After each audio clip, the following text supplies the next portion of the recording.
Odisha plus खबर माने बाबा सत्यानंद दास महाराज तांकर कथा आपण मान तो देखुथिबे टीवी रे भी देखुथिबे भागवत कथा से सकाळ 6टा रे सिद्धार्थ उत्सव रे कथा रखुचंदी संध्या बेले भी सही कथा 6टा बेले भी दउचंदी आउ तांकर जो मनमोहनीय कथा जो प्रवचन से समस्त को विमोहित करे सेही तांकर ठू सुनिबा पुणी आनंद नबा पुणी एई पोता पोखरी हमर सेही 15 रु 19 पूरा लीलामय हम जगन्नाथ ओल्लै आसबे ये पुरी श्रीक्षेत्र रू ये पुणी से बास करेंगे आम मान दर्शन देवे 24 बेसर दर्शन देवे आउ तांकर कथा आम शुणा महिमा शुणा आनंद नवा। पूर्णचंद्र साहू यही जो जगन्नाथ भक्त समाज कटक आनुकूल्य जो ये कार्यक्रम होउची जगन्नाथ प्रति वर्ष जो प्रवचन कार्यक्रम होउची मु तार कार्यकारी सभापति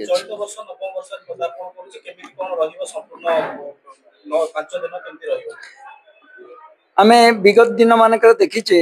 जे यही कार्यक्रम रे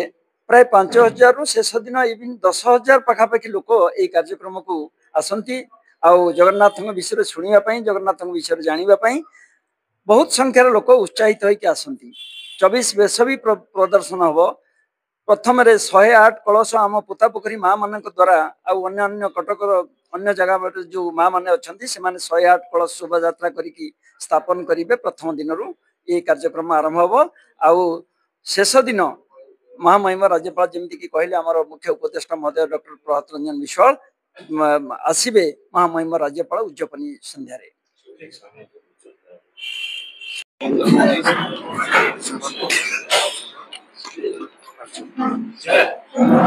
सर जगन्नाथ देश जदि कहवा ओडिशा को बुझाए जगन्नाथ संस्कृतिर प्रचार और प्रसार दिगरे गोटे सुंदर भूमिका आपने जोटा कि विगत वर्ष मान देखीचु केते महत्व रही सर वर्तमान समय जगन्नाथ पंचरात्र एवं 24 बेस यथेष्ट महत्व रही जो भली भाव आज नूतन क्लब पोता पोखरी श्री जगन्नाथ भक्त समाज कटक पक्षर प्रत्येक वर्ष परी ए वर्ष डिसेम्बर 15 तारिख रु आरंभ हम डिसेम्बर 19 तारिख रे संपूर्ण हम जगन्नाथ प्रभु जगन्नाथ पांच रात्र नवम वर्ष पालन करा आम गहन जगन्नाथ भक्त समाज कार्यकारी सभापति इंजीनियर पूर्णचंद्र साहू महोदय अच्छा साधारण संपादक वैकुंठ मुदुली महोदय उपस्थित अच्छा स्थानीय कॉर्पोरेटर तापस सामंतराय उपस्थित अच्छा समस्त भक्त समाज नेतृत्व नौ जो नेतृत्व जो नवम वर्ष पदार्पण कर प्रभु जगन्नाथ पांचरात्रा धन्यवाद जनाऊँ भक्त समाज कमिटी समस्त कर्मकर्ता माँ मैंने उपस्थित अच्छा धन्यवाद जनाऊँ कृतज्ञता जनाऊँ पोता पोखरी पैसा साईर समस्त मुरबी युवक छात्र समस्त अकुंठ सहयोग प्रत्येक वर्ष सहयोग कर वर्ष प्रभु जगन्नाथ प्रचार प्रसार आवश्यकता अच्छी समाज जो कथा आप कहते जो आवश्यकता रही जो बाबा सत्यानंद दास महाराज जे 15 तारिख रे प्रत्येक वर्ष पर आसी 5 दिन धरी ये प्रवचन कार्यालय प्रभु जगन्नाथ आधारित चलो खाली भारत ओडिशा कहीं भारत वर्ष रे विभिन्न कोण रे जाई प्रभु जगन्नाथ प्रचार प्रसार कर जगन्नाथ संस्कृतिर प्रचार प्रसार करिबारे तंकर भूमिका अतुलनीय जे मिसी केवल जानी पारिबो बाबा जो प्रवचन सत्यानंद दास महाराज तेणु आशा करुच्ची से कार्यक्रम कटक सहर में निरा कार्यक्रम एथर निष्पत्ति कमिटी पक्षर प्रथम दिन शुभारंभ करने अनुरोध रहिबो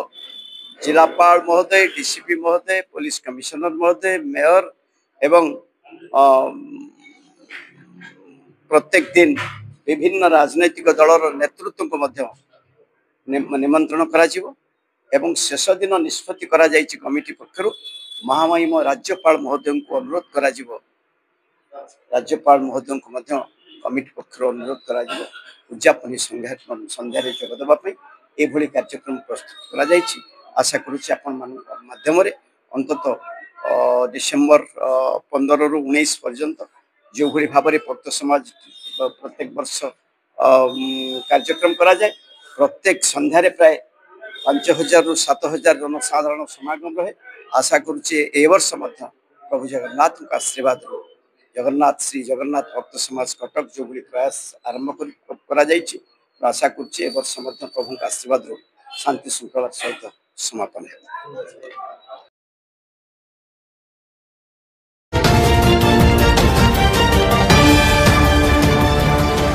ओडिशा प्लस खबर ही